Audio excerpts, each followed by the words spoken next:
Mais concrètement à Paris, il faut attendre 31 ans pour que le propriétaire selon vos calculs et vos anticipations absolument qui d'évolution des sont prix. très conservatrices. Nous ne travaillons pour aucun lobby immobilier ou de contre-lobby immobilier. Nous sommes un cabinet indépendant qui faisons des calculs le plus objectif possible, dans la mesure du possible, et des données à disposition. Et moi, je n'ai pas d'intérêt à faire penser aux gens que le marché va dans une direction alors que je pense qu'il va dans l'autre. Comme ma communication et la communication de meilleursagents.com l'a montré, et ça a surpris pas mal de gens. Encore une fois, quand on voyait le marché baisser, on l'a dit tout de suite, et on a dit, on pense d'ailleurs qu'il va baisser plus, etc.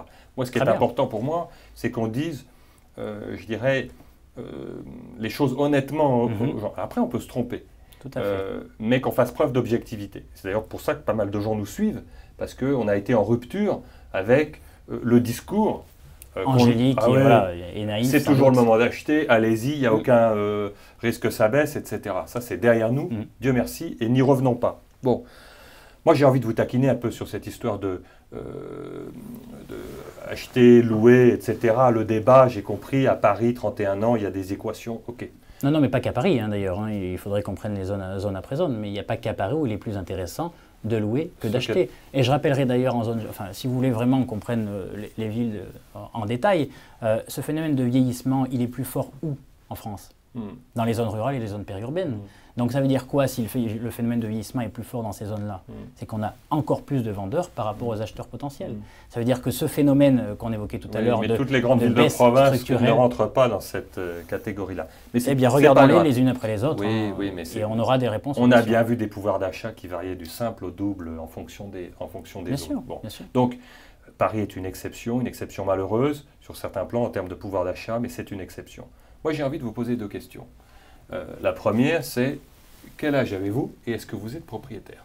J'ai 31 ans et je ne suis pas propriétaire. Si, je suis propriétaire d'une maison secondaire en province. Et vous n'êtes pas propriétaire de votre résidence en Auvergne? Non. Bon, ok. J'applique en fait justement, on va dire que j'ai plutôt tendance à appliquer les conseils que nous prodiguons. D'accord. Bon, écoutez, parce que vous avez tenu un raisonnement financier que j'apprécie, que je suis convaincu qu'il est tout à fait correct. Maintenant, ce que j'observe, et moi j'ai passé la première partie de ma carrière, j'étais financier, j'étais à une banque d'affaires, etc. Et j'ai eu longtemps une approche assez financière de ces questions-là, et comme vous, j'ai fait ce calcul, en me disant, mais ça n'a aucun intérêt dans un certain nombre de cas, et moi j'ai vécu dans des très grandes villes, où effectivement les prix d'acquisition étaient tellement exorbitants, je me suis dit, mais ça n'a aucun intérêt d'acheter.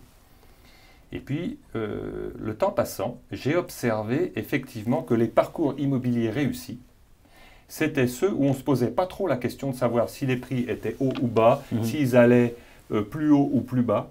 Et en fait, dès qu'on en avait la possibilité, et c'est vrai que ce n'est pas donné à tout le monde, il fallait acheter.